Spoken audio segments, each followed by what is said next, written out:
Selamat pagi Bapak Ibu Saudara-saudari sekalian. Selamat beribadah kembali dalam rumah Tuhan. Amin. Mari kita bangkit berdiri bersama-sama. Kita akan membacakan pengakuan iman Gereja Sidang Jemaat Allah. Pengakuan iman kami percaya bahwa satu, Alkitab adalah firman Allah yang diilhamkan dan tanpa salah, satu-satunya kaidah yang mutlak dan berwenang bagi iman dan perilaku manusia. dua, Allah adalah Esa, hadir secara kekal dalam tiga oknum, Allah Bapa, Allah Putra, dan Allah Roh Kudus. tiga, Tuhan Yesus Kristus, A. ilahi adanya, B. lahir dari seorang anak darah, C. hidup tanpa dosa, D. melakukan mujizat-mujizat, E. menebus manusia yang berdosa melalui kematiannya, F. bangkit secara badani, G. naik ke surga dan dimuliakan di sebelah kanan Allah Bapa, H. Akan datang kembali ke bumi dalam kuasa dan kemuliaan untuk memerintah dalam kerajaan 1000 tahun. 4. oleh pelanggaran satu orang, Adam, dosa telah masuk ke dalam dunia, dan maut oleh sebab dosa. Demikianlah maut telah menimpa semua orang, karena semua orang telah berbuat dosa. 5. Keampunan dan penyucian dari dosa hanyalah melalui pertobatan dan iman kepada kuasa penyucian darah Kristus. 6. Pembaharuan yang dikerjakan oleh Roh Kudus mutlak perlu bagi keselamatan seseorang. 7. Karya penebusan Kristus di atas salib menyediakan kesembuhan bagi tubuh manusia melalui doa dan iman. 8. Pengudusan dikerjakan oleh Roh Kudus yang mendiami orang percaya. 9. Baptisan Roh Kudus menurut Kisah Para Rasul 2 ayat 4 dikaruniakan kepada orang beriman yang memohon kepada Allah. 10. Pengangkatan gereja pada waktu kedatangan Kristus di awan-awan merupakan pengharapan yang bahagia bagi orang-orang percaya. 11. Kebangkitan tubuh bagi orang-orang percaya maupun yang tidak percaya, yang pertama untuk menerima hidup yang kekal, dan yang kedua untuk menerima hukuman yang kekal. Visi. Menjadi gereja yang sehat, kuat, dan relevan. Misi. Gereja yang memfasilitasi penyehatan, penguatan jemaat, pengerja, dan hamba Tuhan. Puji Tuhan. Silahkan duduk kembali teman Tuhan. Mari kita siapkan hati kita. Kita menaikkan setiap ucapan syukur dan terima kasih kita kepada Tuhan yang sudah memelihara kita dan sudah memimpin dalam setiap kehidupan kita. Haleluya. Kami bersyukur Tuhan.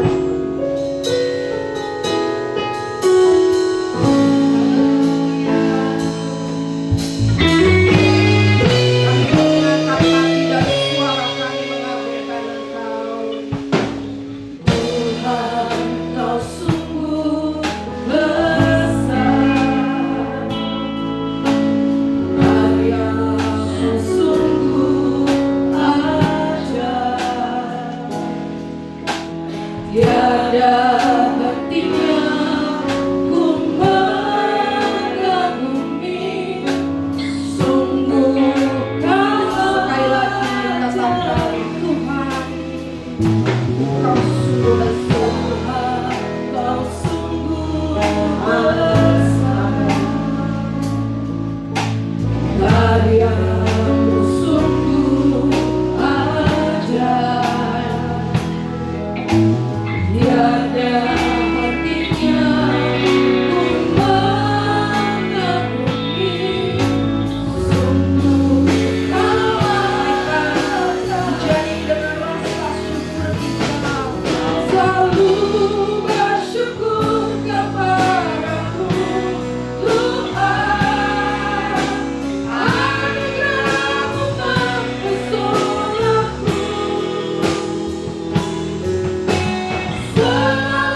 Tuhan. Kau membuat kami berharga di mata-Mu. Kami mau bersyukur kepada Engkau Tuhan. Haleluya. Di mata-Mu Tuhan,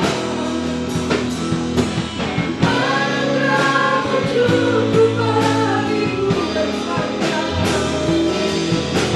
Ku berharga di mata-Mu Tuhan. Anugerah-Mu cukup bagiku berharga. Ku berharga di mata-Mu Tuhan. Anugerah-Mu cukup bagiku. Ku berharga di mata-Mu Tuhan. Anugerah-Mu cukup bagiku. Selalu bersyukur kepadamu Tuhan. Anugerah-Mu mempesonaku. Selalu dan selalu Kau akan hatiku. Kau membuatku berkembang, kau bersyukur Tuhan. Kau selalu bersyukur kepadamu Tuhan. Anugerah-Mu mempesonaku selalu. Selalu dan selalu Kau akan hatiku. Kau membuatku berharga selalu dan selalu. Selalu dan selalu Kau akan hatiku. Kau membuatku berharga selalu berharga. Kau membuatku berharga di mana-mana. Kau membuatku berharga di mana-mana. Mari kita setiap ucapan syukur kita angkat suara dan hatimu. Katakan terima kasih Tuhan. Kami bersyukur. Anugerah yang luar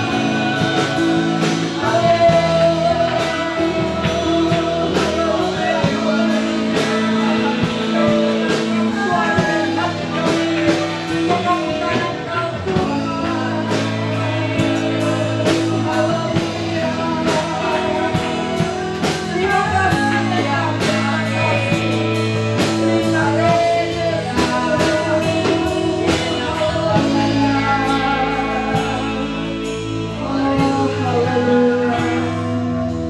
Engkau luar biasa dalam hidup kami Tuhan. Kasih-Mu tidak pernah berkesudahan dalam hidup kami. Kami bersyukur buat nafas kehidupan. Terima kasih Tuhan kalau kami boleh ada pagi hari ini dalam rumah-Mu. Dan kami percaya Tuhan 2 atau 3 orang berkumpul dalam nama-Mu, Engkau akan hadir. Dan kami percaya pagi ini Engkau hadir tengah-tengah kami. Dan kami siap untuk memuji-Muji dan mengagungkan Engkau Tuhan. Terima kasih Tuhan Yesus. Kami akan buka ibadah ini hanya dalam nama Tuhan Yesus yang boleh menjadi Tuhan dan Juru Selamat kami. Haleluya. Amin. Mari bagi berdiri bersama-sama dengan sukacita, berikan salam satu dengan yang lain. Masih tetap berdiri, kita memuji Tuhan. Dengan apa yang kita angkat suara.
Tuhan pujian kita. Tiada berkesudahan kasih setia Tuhan. Mari kita bertepuk tangan bersama-sama. Oh.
terus mengagungkan Engkau, Yesus Tuhan Raja kami. Kami sembah, kami muliakan Engkau Tuhan. Kami mau menikmati Engkau lebih dalam lagi, lebih luar biasa lagi dalam hidup kami Tuhan. Haleluya.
memuliakan nama Tuhan. Biarkan hari ini kami membuka hati kami selebar-lebarnya buat firman Tuhan.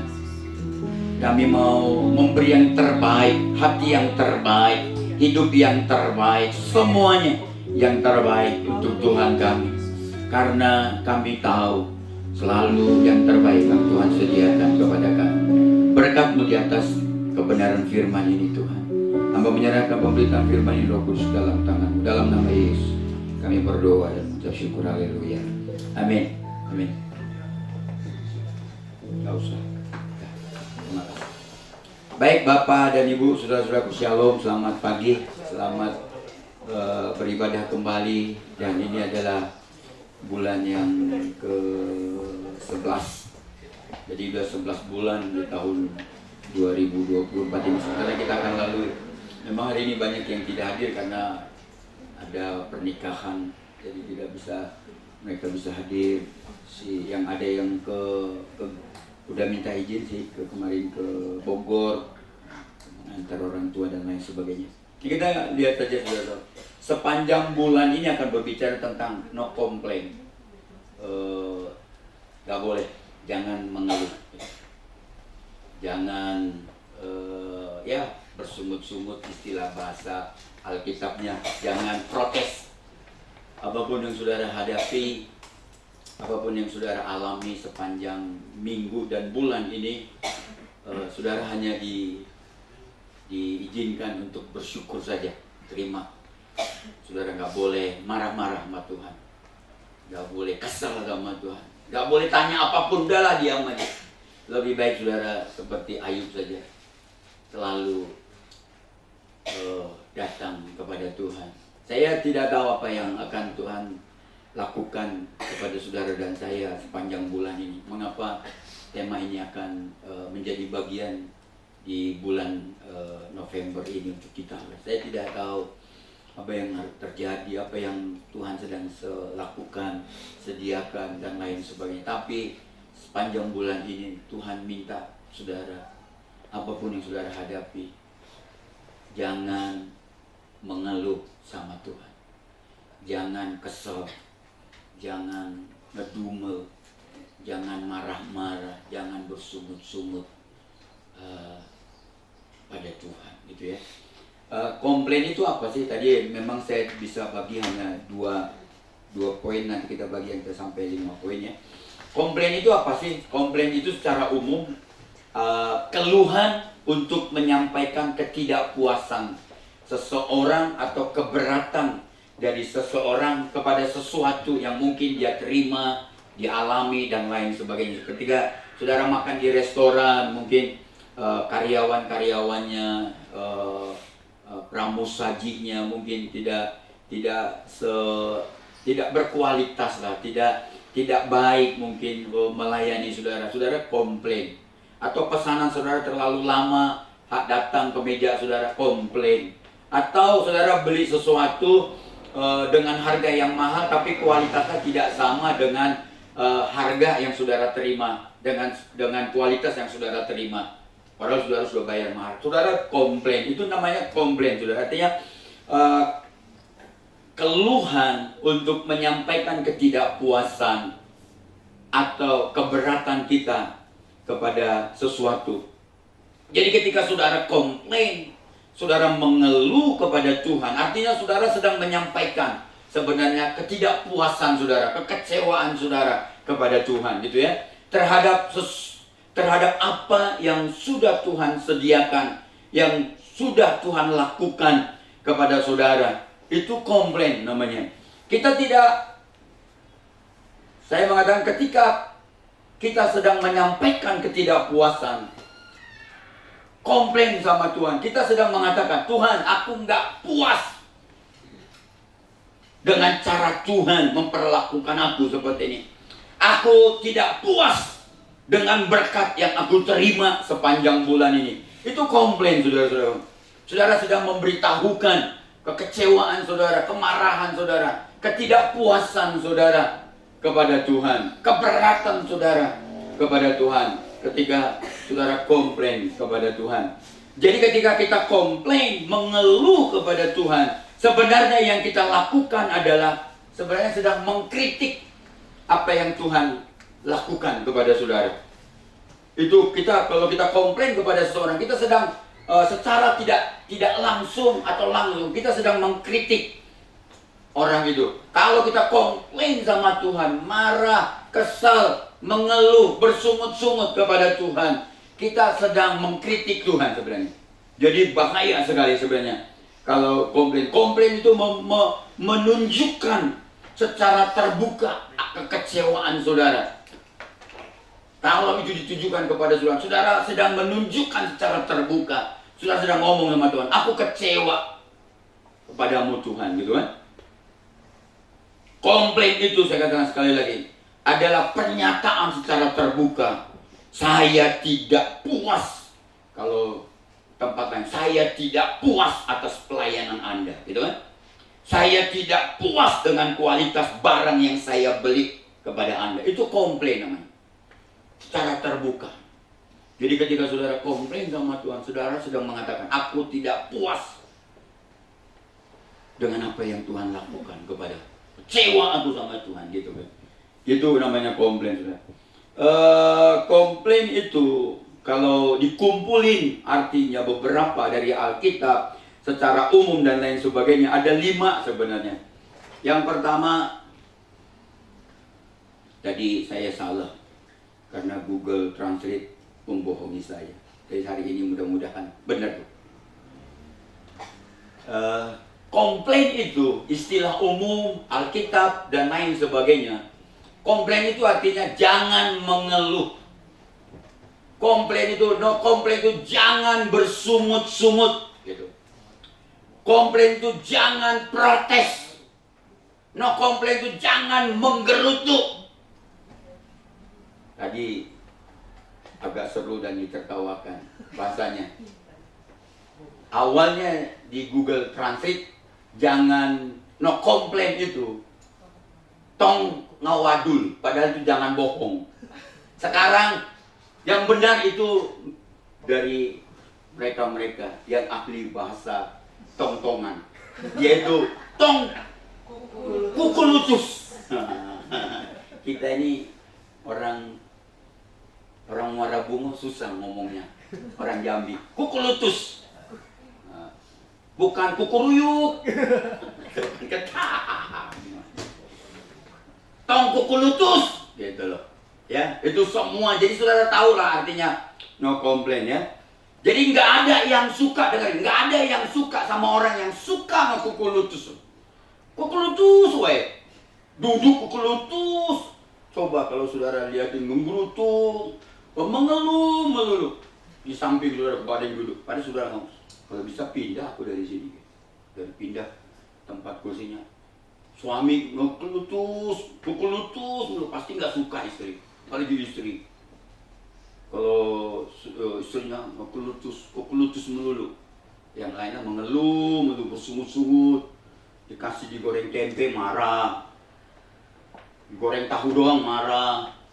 Dikasih lengkap makanannya, mengeluh juga itu. Aduh, gak enak banget. Pasti ditanya ibu-ibu suami ketemu kayak gini. Mau diikat, dikasih batu besar, malam-malam dilemparin ke laut gitunya. Ke laut aja. Gak suka orang mengeluh. Gak ada yang suka. Percayalah, gak ada yang suka. Protes melulu sama suami, protes melulu sama istrinya, protes melulu. Bikin kopi kepenuhan protes, dikasih setengah protes, dikit penuh protes.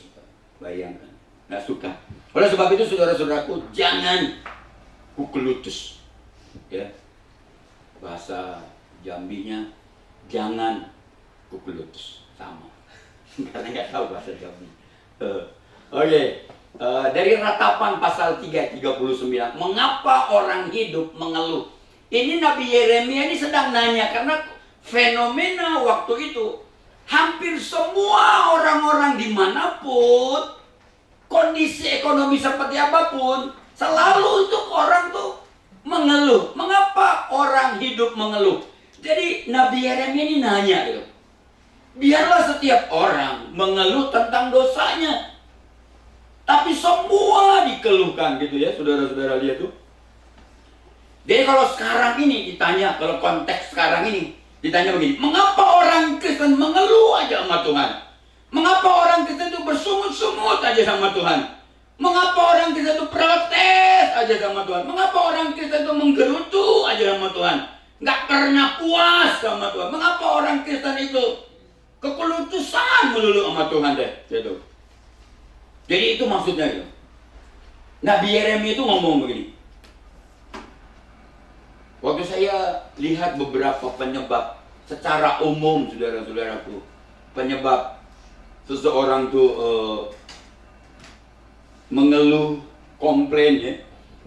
Saya akan bacakan saja supaya tidak terlalu lama. Terlalu banyak pekerjaan, numpuk pekerjaan tuh, pasti kita mulai mengeluh. Biaya hidup terlalu tinggi, dengan apa yang kita dapat tidak sebanding dengan biaya hidup kita. Tapi kalau jujur saudara-saudaraku, sebenarnya apa yang kita terima dari Tuhan, gaji saudara seberapapun sebenarnya cukup. Yang membuat kita tidak cukup tuh beli gaya hidup, bukan beli kebutuhan hidup gitu. Jadi ya beli gaya hidup aja sebenarnya. Motor masih bagus, ingin motornya di-upgrade tinggi gitu kan. Mobil masih bagus, ingin naik mobilnya Gibran yang terbaru sekarang gitu, ingin mobil Trump. Jadi saudara-saudara, sebenarnya berapapun yang Tuhan beri, tahu loh, Tuhan tahu kebutuhan kita dengan sesungguhnya gitu. Jadi lingkungan tidak kondusif, lingkungan pelayanan nggak kondusif, percayalah. Lingkungan gereja kita nggak kondusif, pasti jemaatnya itu mengeluh, pelayan mengeluh. Kalau nggak kondusif, sakit nggak sembuh-sembuh gitu ya, itu pasti mengeluh. Masalah bertubi-tubi, masalah A datang, masalah A belum selesai, masalah B sudah datang, masalah B belum selesai, masalah C datang, itu pasti mengeluh, saudara. Harapan dan kenyataan yang kita terima, kita harapkan A, yang datang tuh bukan A atau B gitu. Jadi itu juga bisa kita mengeluh gitu ya, mengalami kegagalan. Kita sudah lakukan ini semaksimal mungkin, sudah berdoa, sudah kerja keras, sudah bangun pagi-pagi, apapun sudah dilakukan demi ini, tapi akhirnya gagal hasilnya. Itu juga menurut Yeremia tadi, dosa juga seharusnya membuat kita mengeluh, tidak bersyukur dengan apa yang kita terima dari Tuhan, merasa kurang aja, itu juga membuat kita mengeluh, membanding-bandingkan diri kita dengan orang lain.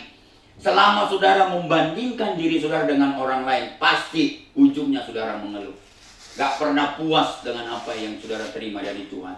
Percayalah, saudara bandingkan suaminya lebih baik daripada suami saya, istrinya lebih baik dari istri saya, menantunya lebih baik dari menantu saya, anaknya lebih baik daripada anak saya. Habis kita pasti ngeluh, gak pernah bersyukur. Ya, kecewa sama Tuhan, marah sama Tuhan, merasa kurang, gak pernah merasa cukup, pasti saudara mengeluh.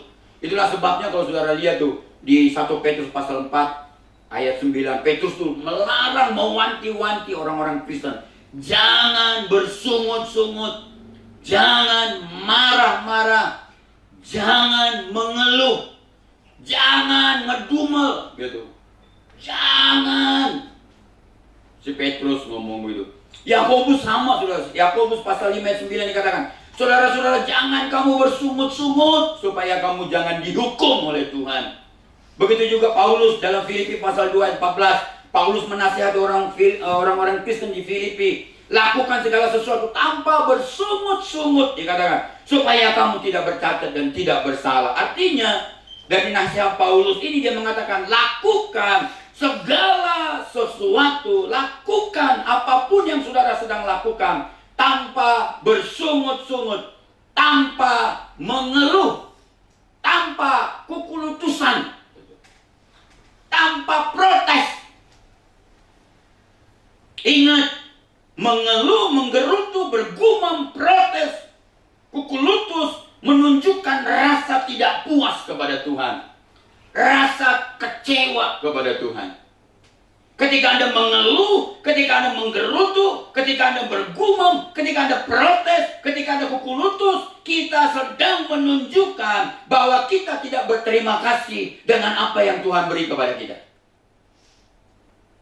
Salah satu definisi dosa itu, saudaraku, dari bahasa aslinya meleset, tidak mencapai sasaran. Jadi salah satu komplain itu, saudara-saudaraku, kuku lutut itulah yang membuat kita tidak bisa mencapai sasaran tujuan yang Tuhan mau dalam hidup kita. Kita sedang belok langsung kalau saudara mengeluh itu. Saudara sedang belok secara sadar bahwa saya tidak lagi ikut dengan tujuan yang Tuhan sudah siapkan buat saya. Itu bahaya, saudara-saudaraku. Salah satu contohnya tadi saya sudah ngomong tentang orang Israel. Paling buruk yang pernah dicatat dalam sejarah Alkitab. Orang Israel itu terkenalnya bukan pintarnya, saudara, di dalam Alkitab. Terkenalnya adalah menggerutu, bersungut-sungut, mengeluh sama Tuhan. Dikit-dikit ngeluh, dikit-dikit bersungut-sungut sama Tuhan. Luar biasa, saudaraku. Yang pertama, mengapa kita nggak boleh no complain, tidak boleh bersungut-sungut atau marah-marah, kesal sama Tuhan, mengeluh sama Tuhan, kuku lutut sama Tuhan. Pertama, saya cepat, saudara-saudara, ini sudah saya bahas. Karena komplain itu bisa melukai hatinya Tuhan. Percayalah, ketika engkau mengeluh sama Tuhan, itu sebenarnya sedang melukai perasaannya Tuhan, melukai hatinya Tuhan. Kalau anakmu datang ke rumah, dia ngomong, "Papa, uang apa yang Papa sediakan tuh, cetek buat saya, nggak ada apa-apanya, nggak ada artinya." Itu melukai perasaan orang tua.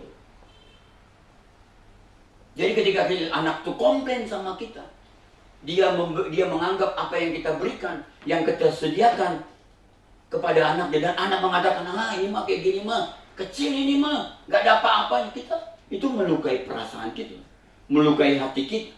Makanya kalau saudara lihat, sekali lagi, saya mau beritahukan kepada saudara bahwa komplain itu bisa melukai perasaan atau hatinya Tuhan. Saya mau beritahukan, lihat sekali lagi saya katakan. Pertama, bisa melukai perasaan Tuhan, mengeluh, bersungut-sungut, protes, ngedumel. Saya mengatakan, setiap keluhan kita, setiap sungut-sungut kita, setiap protes kita kepada Tuhan, sebenarnya itu kejahatan di mata Tuhan. Sangat jahat, saudara. Mengapa, saudara? Karena biasanya ketika kita mengeluh kepada Tuhan, kita dengan mudah melupakan semua kebaikan Tuhan dalam hidup kita. Orang Israel itu tidak ada bangsa di muka bumi ini, baik bangsa yang masih ada atau bangsa yang sudah musnah sampai sekarang, tidak ada bangsa yang pernah mengalami sehebat, sebanyak pengalaman dengan Tuhan, yaitu bangsa Israel. Bagaimana bangsa Israel hidup, dipelihara dengan sangat-sangat baik oleh Tuhan. Gak ada lah. Tapi mereka itu kuku lutut semua, ngomel, marah, mengeluh, bersungut-sungut sama Tuhan. Inilah yang dialami bangsa Israel. Semua kebaikan Tuhan itu dihilangkan, dilupakan ketika orang Israel itu bersungut-sungut, saudara. Komplain yang kedua, saudara, bahaya yang kedua, saya cepat saja, bisa membawa konsekuensi besar. Tadi saya sudah sebut bahwa konsekuensinya orang Israel itu satu generasi tidak masuk ke dalam tanah perjanjian. Di Bilangan 14 ayat 27, 30 dikatakan, berapa lama lagi umat yang jahat ini bersungut-sungut kepadaku? Segala sesuatu yang disungut-sungutkan orang Israel kepadaku telah ku dengar. Bayangkan, saudaraku, anak pulang sekolah ngeluh sama orang tua, anak pulang bermain ngeluh sama orang tua. Coba bersungut-sungut, aduh, nggak betah gitu. Orang Israel melakukannya. Apapun yang mereka hadapi, selalu tangan mereka menghakimi Tuhan. Tuh, jahat Tuhan. Gitu. Itu mengeluh. Yang kedua, kalau saudara baca di Bilangan pasal yang ke-21 ayat 5. Yang pertama tadi konsekuensinya mereka satu generasi karena bersungut-sungut, gak masuk ke dalam tanah perjanjian. Yang kedua, saudara-saudara lihat tuh, Bilangan 21 ayat 5 dan 6. Karena mereka bersungut-sungut, itu Tuhan mengirimkan ular tedung untuk membunuh, untuk memagut, mematuk. Begitu banyak orang meninggal ketika itu karena sungut-sungut. Bahaya. Itulah sebabnya dikatakan Bilangan 21 ayat 5. Lalu mereka berkata melawan Allah. Lihat, bersungut-sungut itu di ayat yang ke-6 tuh. Di ayat yang ke-6 saudara akan lihat, bersungut-sungut itu sama dengan melawan Allah. Mengapa kamu memimpin kami keluar dari Mesir supaya kami mati di padang gurun ini? Sebab di sini tidak ada roti dan tidak ada air, dan akan makanan hambar ini kami dikatakan kami telah muak. Saya mengatakan ayat yang ke-6 kalau saudara baca, lalu ketika ini muncul, lalu Tuhan kirimkan ular tedung memagut mereka sehingga banyak orang Israel mati. Lihat nih peristiwa ini juga. Ini harus menjadi awasan bagi kita, peringatan bagi kita. Peristiwa ini terjadi ketika orang Israel komplain dengan apa yang Tuhan sediakan buat mereka. Kok makan manam dulu, makan manam ini makanan hambar gitu. Wah, orang Israel itu ngomong begini, apa enggak ada lain? Maka kalau saudara lihat, mereka ngomong, kalau kami di Mesir, kami makan masih ada bawang prek, ada daging, ada mentimun, ada bawang putih, ada bawang merah, ada cabai keriting. Kami bisa makan daripada makan dari Tuhan. Saudara tahu, saya ngomong begini, dari Bilangan 21 ayat 5 dan 6 kita melihat bahwa bangsa Israel secara terbuka menyatakan kekecewaannya kepada Tuhan. Aku kecewa Tuhan, masa makanan ini doang yang kau Tuhan kirim? Dari kemarin, minggu ini, minggu yang lalu, bulan ini, bulan yang lalu, tahun yang ini, tahun yang lalu, sama saja. Artinya mereka, kalau saudara bersungut-sungut, saudara marah sama Tuhan, saudara protes sama Tuhan, saudara mengeluh kepada Tuhan, saudara sedang secara terbuka, saudara sedang mengatakan dan sadar mengatakan, aku kecewa dengan Tuhan. Secara terbuka mereka menyatakan, kami tidak puas dengan makanan yang disediakan Tuhan. Kami tidak puas, kami kecewa dengan berkat yang Tuhan sediakan kepadaku. Itu secara terbuka, bahaya sekali mengeluh ini. Ngeri banget saudaraku. Itulah sebabnya gak boleh komplain, gak boleh mengeluh, gak boleh bersungut-sungut sama Tuhan. Banyak orang melihat dari kacamata yang berbeda ayat ini.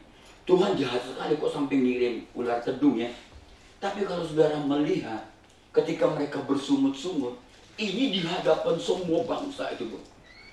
Kalau ada yang mengatakan jutaan orang ketika itu yang keluar dari Mesir, bayangkan jutaan orang sedang menyatakan secara terbuka protes sama Tuhan bahwa berkat yang mereka terima itu semua hampa.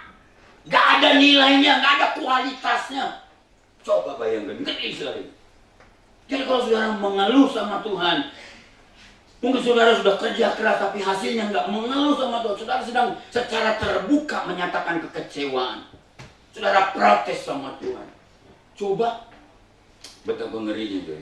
Yang ketiga, komplain itu menggambarkan sebenarnya kondisi hatimu.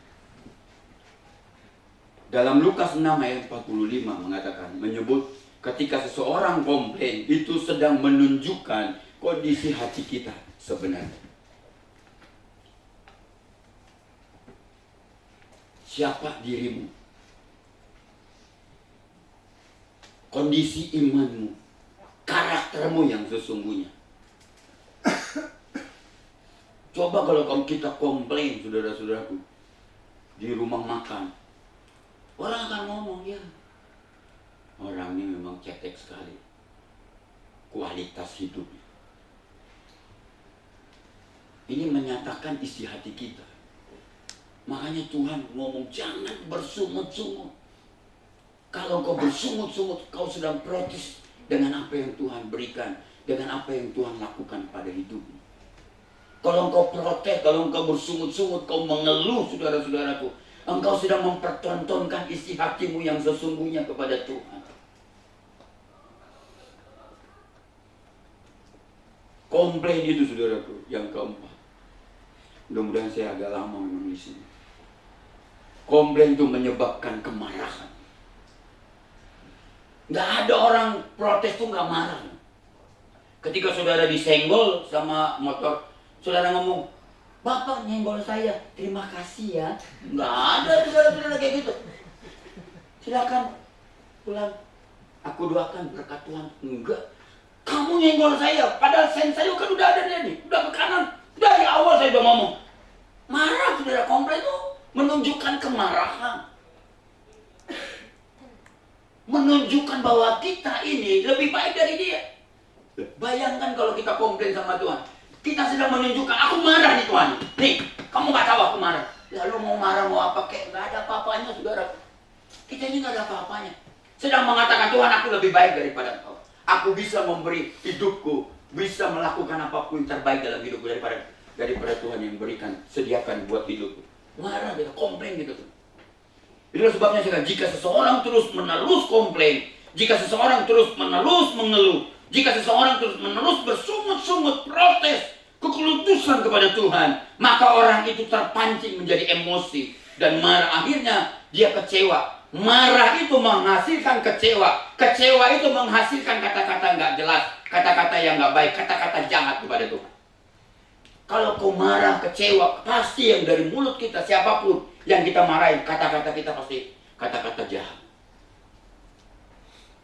Hati-hati saudara-saudaraku. Akhirnya kita kekecewaan kita kepada Tuhan akan merusak hubungan kita, persekutuan kita, kedekatan kita, kedalaman hubungan kita dengan Tuhan. Itu terus seperti bola salju, saudara. Marah, ketika kita mengeluh, menghasilkan kemarahan, menghasilkan kekecewaan dalam hidup kita. Kekecewaan, kemarahan itu akan merusak persekutuan kita dengan Tuhan. Akhirnya juga merusak cara pandang kita kepada Tuhan. Dulu kita kagum, sekarang kita nggak kagum. Yang lebih berbahaya lagi adalah ketika saudara marah, komplain sama Tuhan, mengeluh kepada Tuhan, menggerutu, bersungut-sungut, protes sama Tuhan secara langsung atau tidak langsung. Kita sedang mengatakan bahwa Allah tidak cukup baik buat kita, bahwa Allah tidak cukup setia buat kita, bahwa Allah tidak penuh kasih buat kita, bahwa Allah tidak bijaksana mengatur hidup kita, bahwa Allah tidak berkuasa menolong kita, atau berkatakan bahwa Allah itu tidak kompeten buat kita. Bayangkan betapa berbahayanya mengeluh ini. Kita ngomong sama Tuhan, kau tidak mampu Tuhan, tolong saya. Ketika kita berdoa dengan sakit penyakit kita tapi nggak disembuhkan. Ketika kita minta pertolongan Tuhan untuk usaha kita, tapi Tuhan akan tanda kutip tidak mengubah, tidak memberkati kita. Kita sedang ngomong, Tuhan engkau tidak kompeten,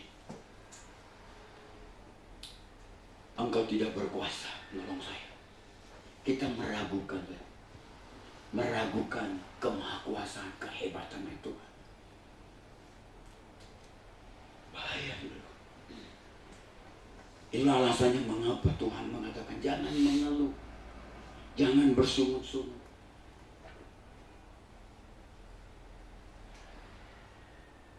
Jangan kesal sama Tuhan. Saya tidak tahu mengapa di bulan November ini tema ini muncul sepanjang bulan ini. Tuhan sedang ngomong, jangan hanya baiknya engkau terima dari saya ketika aku berdiam, untuk sementara engkau langsung marah dan mengatakan, Tuhan tidak kompeten urus hidup saya. Tuhan tidak layak untuk diandalkan. Itu sudah Filipi mengatakan, apa yang harus kita lakukan?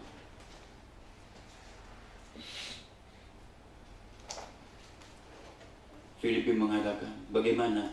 Apa yang harus kita lakukan? Supaya kita tidak kulutusan. Pertama, lakukan segala sesuatu dengan tidak bersungut-sungut. Artinya kalau ada waktu saudara memang harus menangis karena persoalanmu, karena tekanan hidup, karena ekonomi, keuanganmu, karena usahamu, tetaplah mengucap syukur kepada Tuhan. Tetaplah lakukan yang terbaik. Tetaplah lakukan tanpa bersungut-sungut. Karena engkau tahu betapa berbahayanya mengeluh kepada Tuhan. Karena pernyataan terbuka kita, Tuhan itu tidak kompeten dalam hidup kita. Lakukan yang terbaik. Saya tidak tahu apakah ketika saudara di perusahaan, saudara harus targetnya sekian tapi tidak tercapai. Padahal saudara sudah berdoa, sudah memberikan persembahan yang terbaik, saudara sudah memberikan persepuluhan, saudara tidak pernah nggak ke gereja, tapi hasilnya tidak maksimal, tidak seperti yang saudara harapkan. Tuhan mau katakan saudara, bulan ini tetaplah setia. Jangan mengeluh. Hindari dari hati kita, hindari dari mulut kita, katakan Tuhan, apakah engkau tidak mengasihiku? Kita nggak perlu tanyakan saudara, karena kita mengatakan kasihnya tak berkesudahan dalam hidup kita. Tidak perlu tanyakan apapun. Apakah engkau peduli dengan aku? Jangan perlu tanyakan itu. Itu sudah selesai. Dia mati di atas kayu salib karena dia peduli dengan kita. Sepanjang bulan ini saudara, tetaplah paksakan walaupun saudara mau, aku udah gak kuat, aku mau protes nih sama Tuhan. Tekan, beritahukan hatimu, beritahukan pikiranmu, beritahukan mulutmu. Katakan aku akan tetap bersyukur, bersyukur, bersyukur. Karena bersyukur itu saudara, bukan membawa satu anak, tapi membawa anak, cucu, cicit, berkat-berkat Tuhan dalam hidup kita.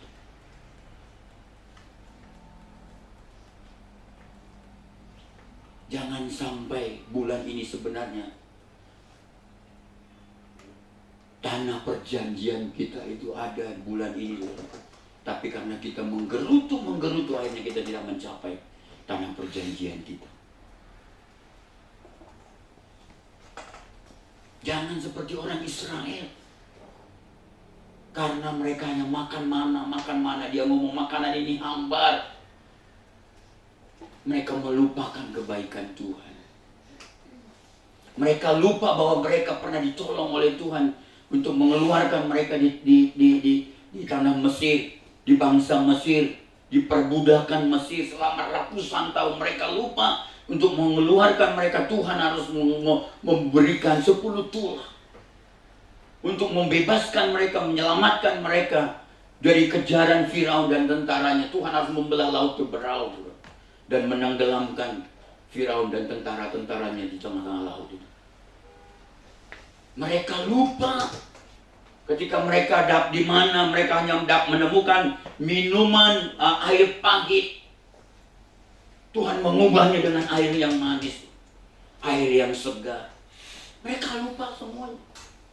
Mereka nggak pernah bercocok tanam, mereka nggak pernah usahakan apa-apa, tapi terpelihara oleh Tuhan selama bertahun-tahun, berpuluh-puluh tahun dalam perjalanan di tanah ke tanah Kanaan. Mereka sampai lupa bahwa Tuhan itu melindungi mereka dari teriknya matahari. Mereka lupa bahwa mereka dilindungi oleh Tuhan dari dinginnya malam, saudara-saudara. Mereka lupa. Kalau saudara baca ada satu artikel mengatakan ketika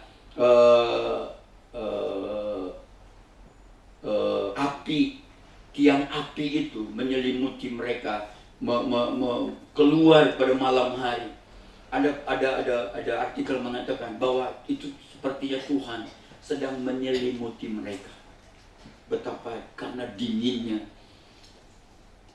malam dalam perjalanan, Tuhan selimuti mereka dengan kasih. Itu semua lupa.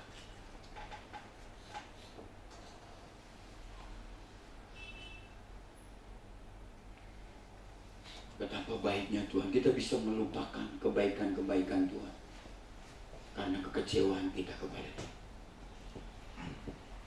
Mungkin engkau sudah mulai banyak ngomong, Tuhan, panjang tahun aku kerja keras, tapi kok hasilnya kayak gini aja. Aku belajar belajar baik, tapi kok nilainya gini-gini aja. Jangan mengeluh kepada Tuhan. Jangan bersungut-sungut. No komplain. Karena komplain itu engkau secara terbuka mengatakan bahwa Tuhan sebenarnya tidak kompeten dalam hidup kita. Saya mau saudara-saudara bulan ini bukan hanya engkau penuhi ruangan ini dengan mengucap syukur, tapi penuhi hatimu, rohmu, pikiranmu dengan mengucap syukur. Amin. Mari kita berdoa bersama-sama.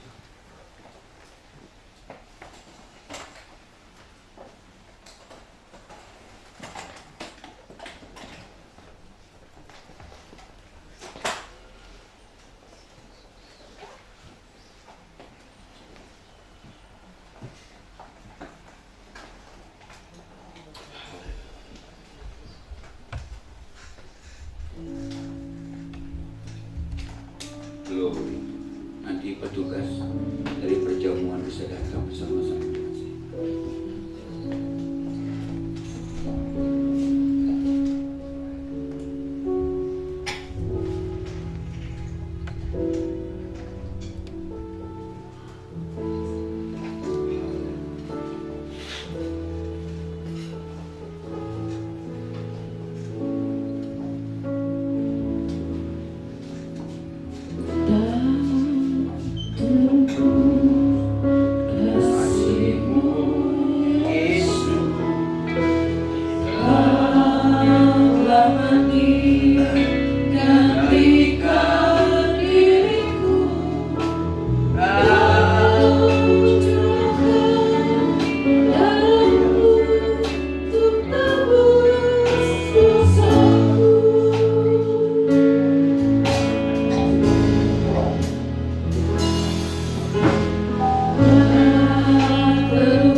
Bacalah ayat yang ada di dalam rotimu, saudara-saudara.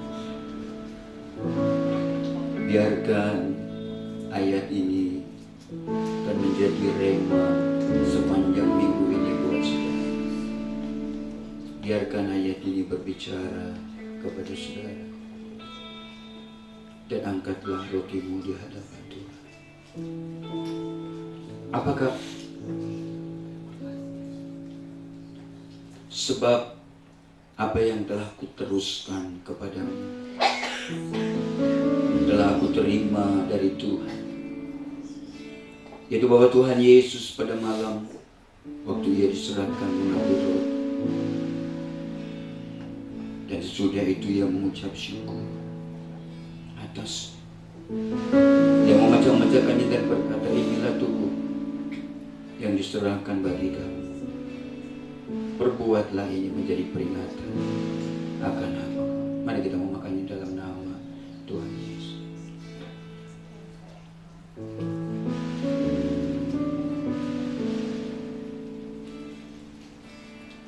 Persiapkan cawan di hadapan Tuhan.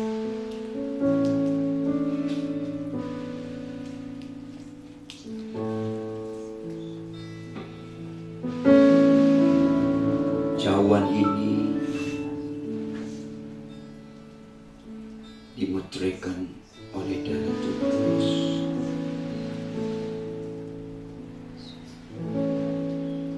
Darah Yesus bukan hanya membasuh hidupmu dan memuduskan dengan cara mengampuni dosa-dosa, tapi cawan yang dimeteraikan oleh darah Kristus ini juga dapat menyembuhkan tubuhmu, menyembuhkan hati, memulihkan usaha, memulihkan keuangan, memulihkan hidupmu. Demikian juga ia mengambil cawan sesudah makan lalu berkata, cawan ini adalah perjanjian baru yang dimeteraikan oleh darahku. Perbuatlah ini setiap kali kamu minumnya menjadi peringatan akan aku.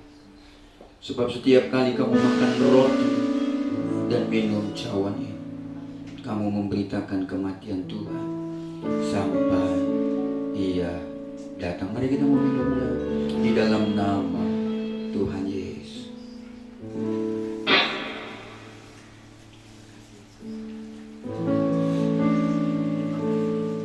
Sebelum kau tinggalkan tempat, belajarlah untuk mengucap syukur. Mungkin dalam minggu-minggu ini kau menghadapi bosmu yang akan marah, memperlakukan engkau tidak semestinya, mengata-ngatai engkau, memaki-maki engkau, marah semarah-marahnya kepada engkau. Jangan bersungut-sungut, jangan mengeluh. Seandainya dalam minggu ini kerja kerasmu hasilnya tidak seperti yang kau harapkan, jangan mengeluh, jangan protes kepada Tuhan, jangan bersyukur-syukur kepada Tuhan. Kalau engkau datang kepada Dia, tetaplah mengucap syukur. Katakan, Tuhan, aku tetap kagum kepadamu, aku tetap menghormati Engkau, aku tetap menjadi penyembah Tuhan. Kalau sekiranya hasil kerja kerasmu belajar tapi tidak sebanding dengan nilai yang kau dapatkan, jangan marah kepada siapapun, jangan protes dengan siapapun. Tetaplah mengucap syukur, tetaplah puji Tuhan, tetaplah sembah Tuhan, tetaplah layani Tuhan, tetaplah kagum dan hormat kepada Tuhan. Sekiranya beberapa hari ini Ada banyak hal yang bisa terjadi dalam hidupmu. Tapi firman Tuhan katakan hari ini, jangan mengeluh kepada Tuhan. Lakukan segala sesuatu dengan ucapan syukur. Tetap penuhi hati dan pikiranmu dengan ucapan syukur. Karena Dia sanggup melakukan yang terbaik dalam hidup. Dan tidak ada rencana yang jahat dan gagal buat. Oleh sebab itu, kami mau pulang. Kami mau belajar sepanjang minggu ini, sepanjang bulan ini untuk mengucap syukur dan berterima kasih dengan apa yang Tuhan sediakan kepada kami. Persembahan kami, persepuluhan kami yang kami bawa ke rumah Tuhan, kami taruh ke dalam tangan, dan berkat-Mu di atas semua persembahan dan persepuluhan yang kami kembalikan ke rumah-Mu. Kami akan tinggalkan tempat ini. Berkati-Mu menyertai kami sepanjang minggu ini. Arahkan hati-Mu dan angkatlah tangan-Mu. Pulanglah dengan menerima berkat dari Allah Bapa kita, kasih sayang dari Yesus Kristus, serta persekutuan dari Roh Kudus akan turun menyertai, dan Dia selalu di pihak hari ini